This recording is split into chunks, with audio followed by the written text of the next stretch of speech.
पलामू की सियासी पीच पर कई राजनीतिक धुरंधरों को भी मात खानी पड़ी है।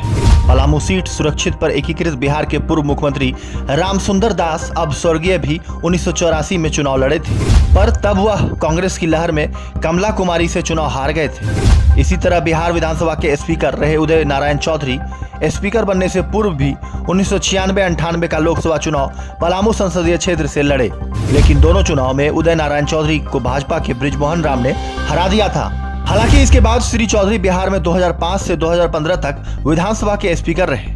उदय नारायण चौधरी की बहन सुधा चौधरी भी पलामू की सक्रिय राजनीति में है। वर्ष 2007 में पलामू में लोकसभा उपचुनाव में सुधा चौधरी ने समाजवादी पार्टी से चुनाव लड़ा था। उस चुनाव में सुधा को 9887 मत मिले थे। बाद में वह 2009 में पलामू के छतरपुर विधानसभा सीट से जदयू प्रत्याशी के रूप में चुनाव जीता। झारखंड सरकार में मंत्री भी रहे।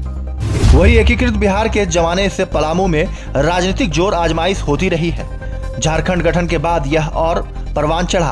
वर्ष 2007 की लोकसभा उपचुनाव के दौरान पार्टी के निर्णय के विरोध में इंदर सिंह नामधारी ने विधायक की और पार्टी से इस्तीफा देकर भाजपा की मदद की थी। इसके बाद लोकसभा उपचुनाव के बाद जब डाल्टनगंज विधानसभा उपचुनाव हुआ तो आजसू प्रमुख सुदेश महतो ने इस चुनाव को अपनी प्रतिष्ठा के साथ जोड़ा।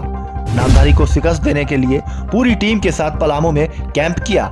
नामधारी के परंपरागत राजनीतिक प्रतिद्वंदी अनिल चौरसिया, जो कि अब स्वर्गीय हो चुके हैं, को आजसू का टिकट दिया था। तब इसे लेकर राज्य की राजनीति गर्मा गई थी। हालांकि इस उपचुनाव में भी नामधारी ने जीत दर्ज की थी।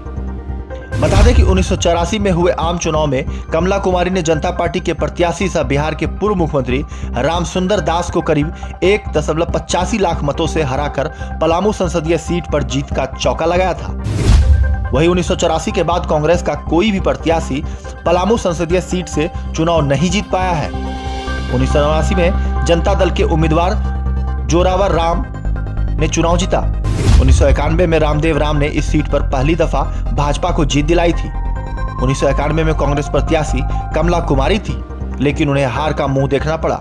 वही 1996 के चुनाव में प्रत्याशी बदलकर कांग्रेस ने पलामू के दिग्गज राजनीतिक राधा कृष्ण किशोर को मैदान में उतारा, पर जीत नहीं मिली। इसके बाद किशोर ने 2004 व 2009 के जदयू के टिकट से लड़े, पर सफलता नहीं मिल पाई थी। रांची से जेके न्यूज नेटवर्क के लिए ब्यूरो की रिपोर्ट।